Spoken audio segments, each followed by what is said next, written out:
Hey everybody, welcome to Cage by Q. As always, I'm your host D-Bake.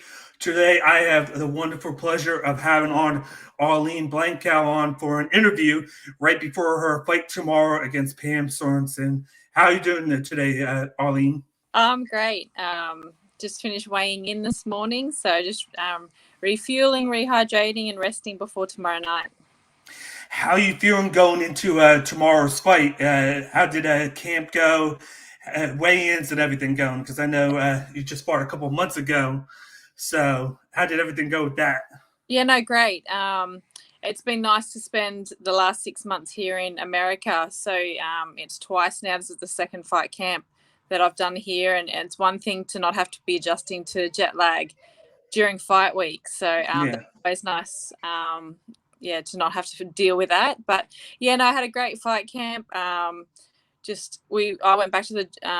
went back to Jackson Wink after my last win. Continued on with the work from last fight camp, and yeah, in turning me into a well-rounded fighter. Hey, speaking of Jackson Wink, I got a tidbit from a fighter friend of mine that, of course, like you do a lot of training in Australia, back in Australia, but I found out that you do a little bit of work in Jackson Wink. How did that relationship come about? And then what made you want to go there to do a little bit of work? Yeah, so I first went to Jackson Wink back in the beginning of 2016. The plan was to travel over here and do each of my fight camps. But just with everything else sort of back home in Australia, juggling kids, juggling my work, this and that, finances, it just, yeah, I wasn't able to sort of get over here and commit to sort of the 8-week fight camps at a time. But yeah, last year the plan was to do my Chris Cyborg fight camp at Jackson Wink. Yeah. Unfortunately, like COVID just sort of messed those plans up with obviously gyms being closed down, the world being closed down. But yeah, so I mean, Mr. Winklejohn's had been in my corner for 3 fights leading up to that Chris Cyborg fight.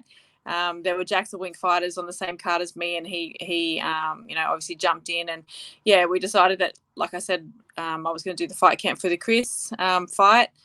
That didn't happen, and then yeah, obviously I lost the fight with Chris, and yeah, I realised that I really did need to get back over here and get some like solid work in with him, and my last performance showed that the work that we got in together definitely paid off, and the plan is again tomorrow night to showcase it even more. Now, is it like a home away from home? Like I know, like you just said, but the with COVID and the pandemic and everything, do you get that feeling that it's if you're not going to be able to be in Australia and do all the camps there, that you can come here and then it just feels like home where you can train and not have to worry about everything? Yeah, no, Albuquerque is definitely my second home now. Right. If I got great training there at Jackson Wink, I felt like I built like a really good support base with friendships, local businesses that supported me coming on board as sponsors. But yeah, no, I really did enjoy being in Albuquerque. It's definitely that place is it suits me. The people are super friendly. It's a bit more of a relaxed city compared to Sydney. The traffic's not crazy, and yeah, like I said, everyone's just relaxed and happy to have a conversation. And I really did enjoy my 6 months there. I am ready to go home to Australia to my family, but yeah, I'll be back in Albuquerque next year, and probably spending a solid chunk of the year there, and bringing my family over here to America, and allowing them to experience some of Albuquerque. That was going to be my next question. With like, I believe you last far in the summer, but did you just stay here, or did you go back for like a week or two before this fight was booked? Yeah, well, it was never meant to be this long. So when I flew over here in May to start my fight camp, it was originally meant to be a 6-week fight camp, but dates got moved Yeah. to my fight, so it turned into an 8-week fight camp, which in hindsight was great because it takes about 2 weeks to adjust to the altitude in Albuquerque, and obviously with jet lag on top of that. So I mean, those first 2 weeks of fight camp are probably you can't really include that into like proper preparation. So I was meant to fly home to Australia on July 23rd, a week after my last fight, but COVID again had other plans for that. The Australian borders were closed to returning passengers. So yeah, my original 6 week stay here in America turned into 6 months, and lucky for me, Bellator were aware of my situation and have had booked me this fight to make sure that obviously this 6 months over here, I could make reason for us. But the training that I got in this last 6 months has been really, really good. If I was home back in Australia, everything's been had been closed down. So, I wouldn't have been training or progressing and becoming a better fighter. So, yeah, in hindsight, again, these last 6 months have been exactly what I've needed for my career. And leading into tomorrow night, I'm really, really excited just to, just make my coaches happy, show them that what they're teaching me and what we've been working on is, makes sense, and I'm willing to do it. And that's my goal for tomorrow night. No, right before I get into tomorrow night's fight, I just want to, for the people that don't know you, that watch the show, just tell us a little bit about yourself and how you got into MMA. Yep. Well, I was a bit of a late bloomer when it came to combat sports. So I was 26 when I had this crazy idea that I wanted to become an Olympian and represent Australia in the 2012 London Olympics. So yeah, at 26 years old, a mother of 2 kids, I walked into my first gym and started fighting. 4 months after that, had my first boxing fight. Focused the next 2 years on making the Australian Olympic team. That goal didn't come into fruition, but my path then steered over to the professional side of boxing, and in my third professional boxing fight, I won 2 world titles. And then that same year, which was 2013, I had my first my first MMA fight, which was actually professional. Because I was already a professional boxer, I had to automatically become a professional MMA fighter. So with 4 months wrestling and grappling training, which literally scraped the surface, as anyone that knows MMA or anything about training, you definitely need a lot more time than that to even sort of know anything properly. But I just decided to do MMA. My coach sort of approached me at the time and just wanted me to mix my training up. Boxing was, after I won the 2 world titles, things really slowed up for me. I wasn't being an active boxer, and he's like, start doing some MMA training. And then surely enough, 4 months after that, on my 30th birthday, I had my first MMA fight. In that next 12 months after that, I had a total of 8 MMA fights. And then, my record wasn't too crash hot. I just was known for getting in there and having a go. I think when I got signed to Bellator in 2014, my record at the time was 5 wins, 4 losses. So I'm forever grateful for Bellator, for taking that chance in me, because I know that there's other larger promotions, one larger promotion that wouldn't have even looked sideways at me, the record like that. So, that's why my loyalty with this promotion has stayed, because they saw something in me many, many years ago and believed in me. And that's why I'm still here. Yeah, we're seeing a lot of these boxers, of course, come in now and then try their hand. Of course, the most recent was Clarissa Shields in PFL. She's with Jackson Wink as well. Yep. And she came in, I think, 7 months of training, did the first fight, and then she did the other one. It just shows that you need to get that repetition in and slowly learn how to put both styles, not just boxing, but another style involved. And I think you just said it took you time, because you started out 5-4, and I give Bellator credit for taking their time with you and not just jumping ship right away, because now you're ranked, I believe you're ranked number 1 now, and you're starting to show a lot of why you're on the right path. Like you thought, even though the Chris Cyborg fight didn't go your way, you have improved, and I saw a lot of improvements in your last fight. Did you see the same improvements from the Cyborg fight to the Diana fight? Oh, definitely. I know that, what we're working on, with the coaches at Jackson Wink is making me an all-round fighter, but it's highlighting my strengths. I'm improving in the areas that I'm in my weaknesses, and it's allowing me to really capitalize on my strengths. So, my last fight, I sat in the pocket, which I would normally be a little bit worried at doing because of, the risks of the takedowns, all the kicks and this and that.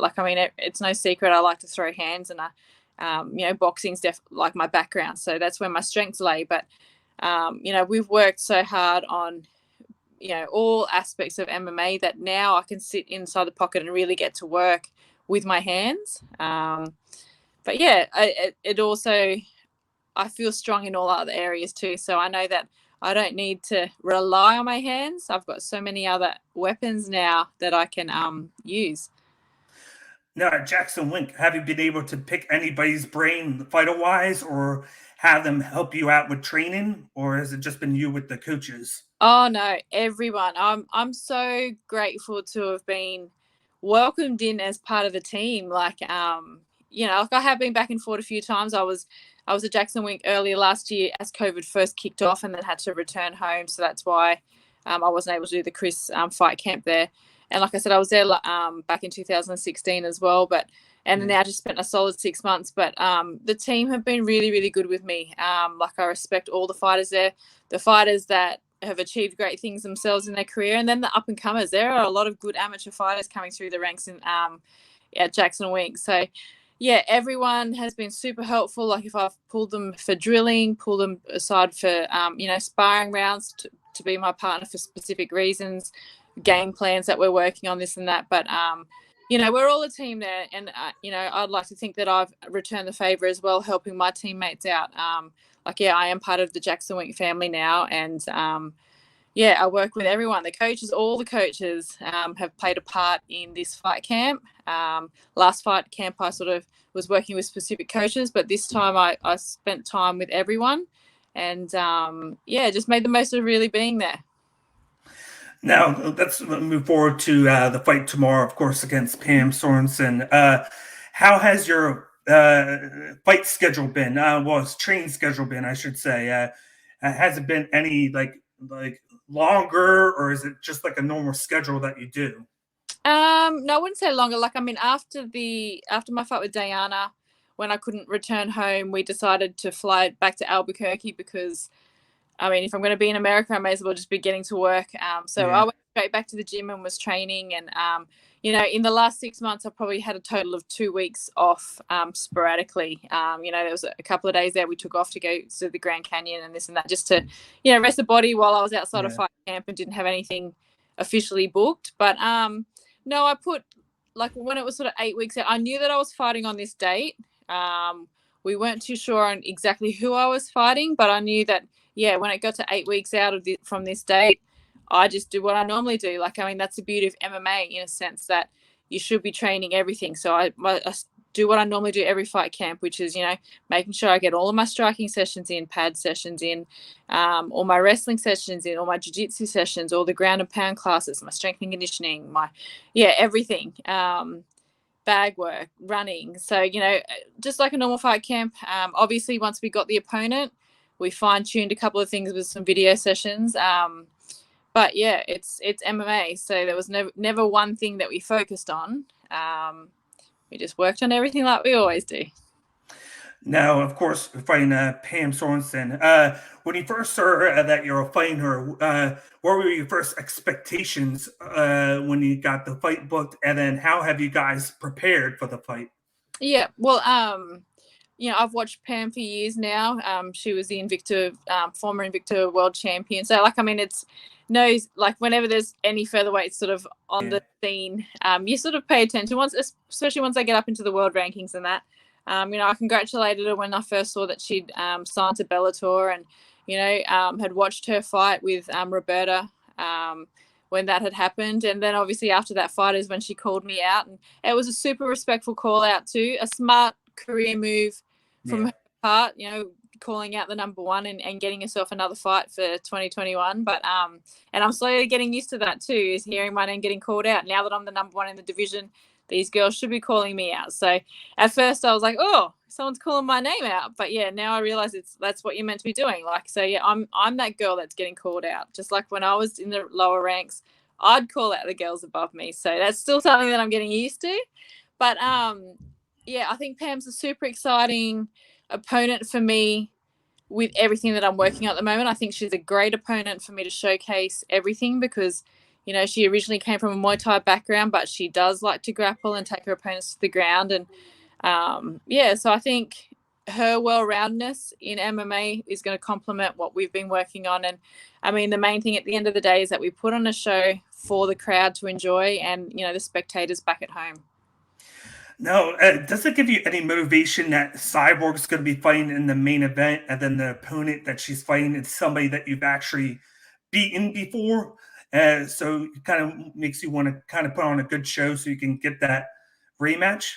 Oh, definitely. I mean, it's not like any extra motivation just because she's fighting on the card or anything. I focus on what I'm doing and the, you know, the choices and path and step I take for my career. So yeah, I'm glad that they're fighting on the card because it's super cool that you know, after I finish fighting, I get to watch my teammate Aaron Pico, who's the next fight after me, fight. Yeah. And then obviously sit back and enjoy watching Chris and Sinead fight and see what happens, you know, in that one, you know, whether or not, you know, I could possibly be facing Chris or, you know, if Sinead pulls off the win, I'd be facing her. But yeah, no, I was happy just mainly the idea that Chris and I never actually got to speak after our fight together.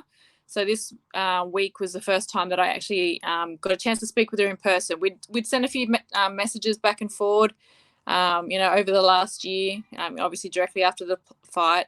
There's nothing but mutual respect, as I put up in a post in the photo between us. You know, we inevitably will be fighting again, you know, sometime next year. That's sort of, you know, the plan or whatever. But for the meantime, there's no reason for there to be any hostilities or anything like that. So, you know, I sat with her at weigh-in this morning and, you know, we sat there and talked about everything other than fighting sort of thing. Yeah, spoke about our nails. We spoke about her daughter competing, this and that. So just being two females with respect for each other.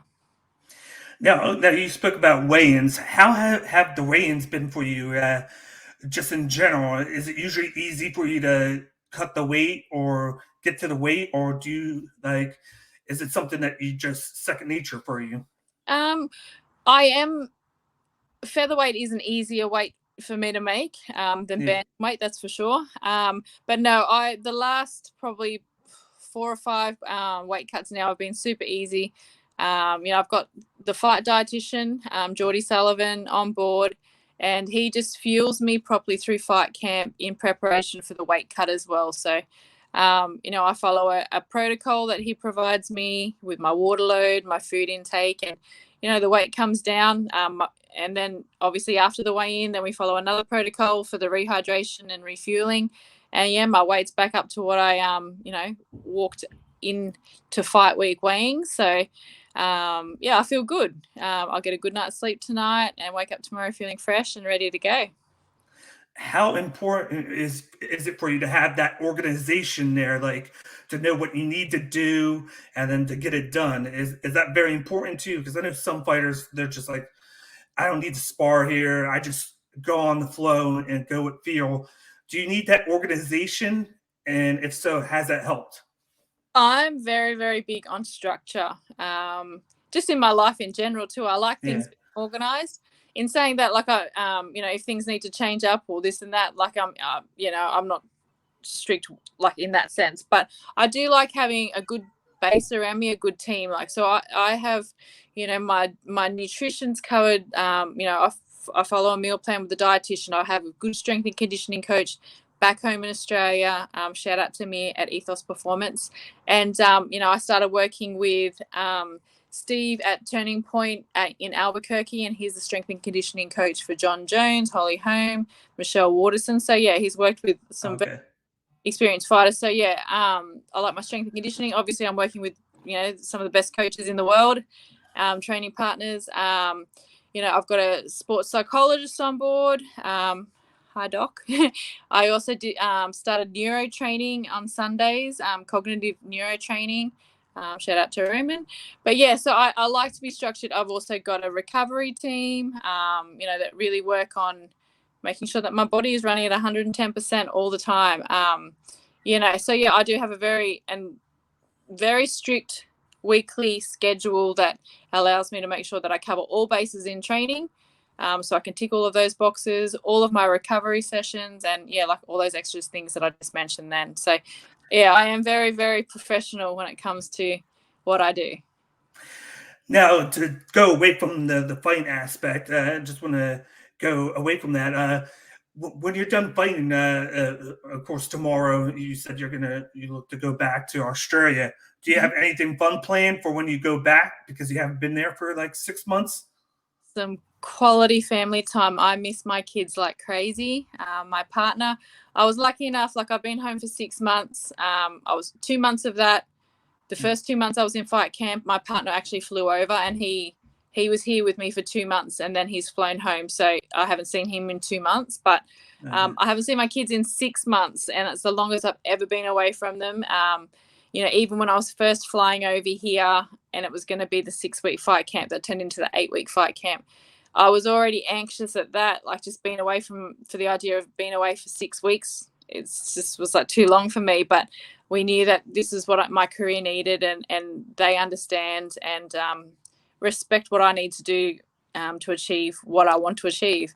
But so very, very much needed quality time, family time, for me and for them too. Obviously, we'll come into Christmas.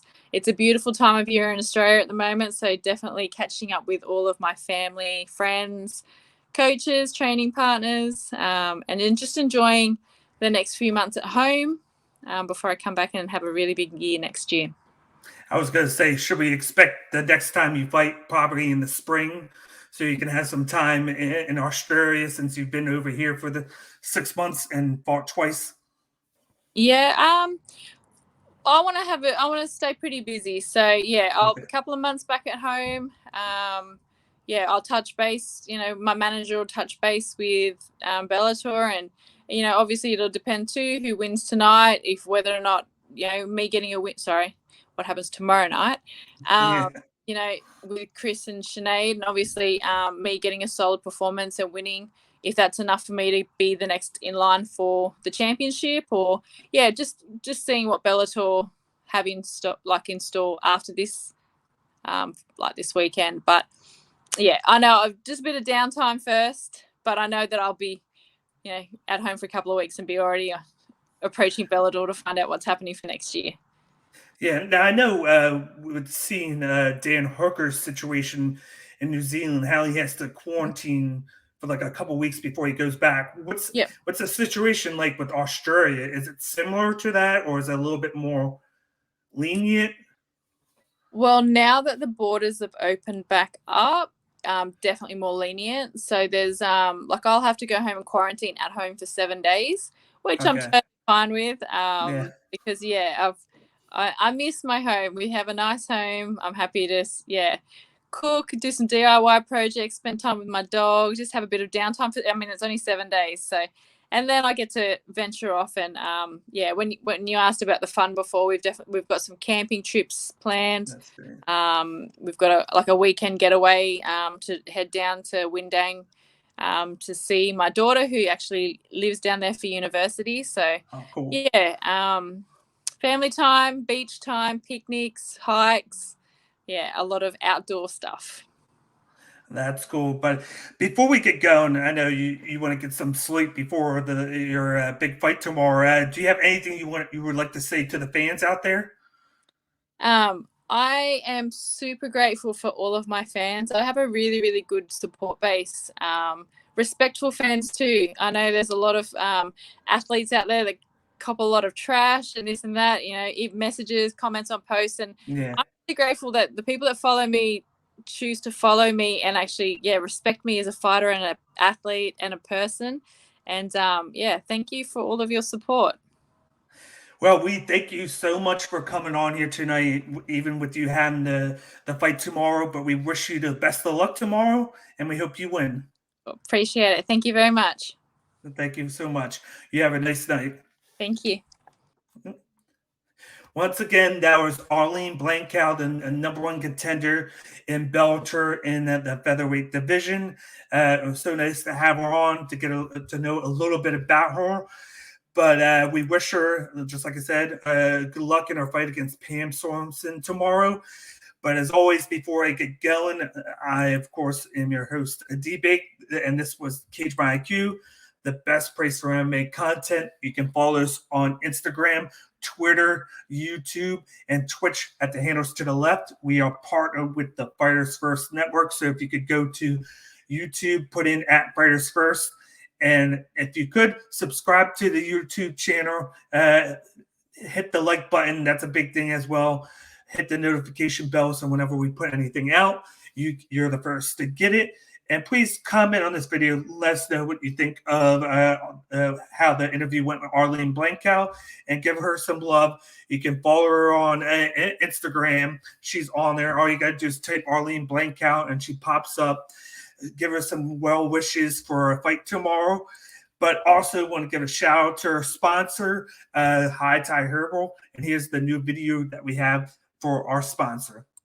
Offering high-quality, sustainable products with all-natural, lab-tested ingredients, it's High Tide Herbal's mission to help others live the longest, healthiest, and most productive lives possible. Their hemp-derived CBD products have a wide variety of uses, from helping sore muscles to skin hydration and minimizing skin irritation. They generate results based on your specific needs. Elevate your lifestyle with the new wave of wellness. Visit hightideherbal.com to learn more.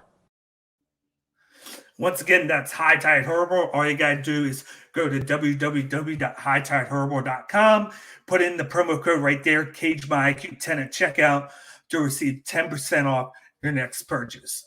But once again, I'm your host, D-Bake. I thank you guys for tuning into the interview with Arlene Blencowe. Hopefully she wins tomorrow, gets that rematch. But as always, I will talk to you guys next time. Thanks for tuning in.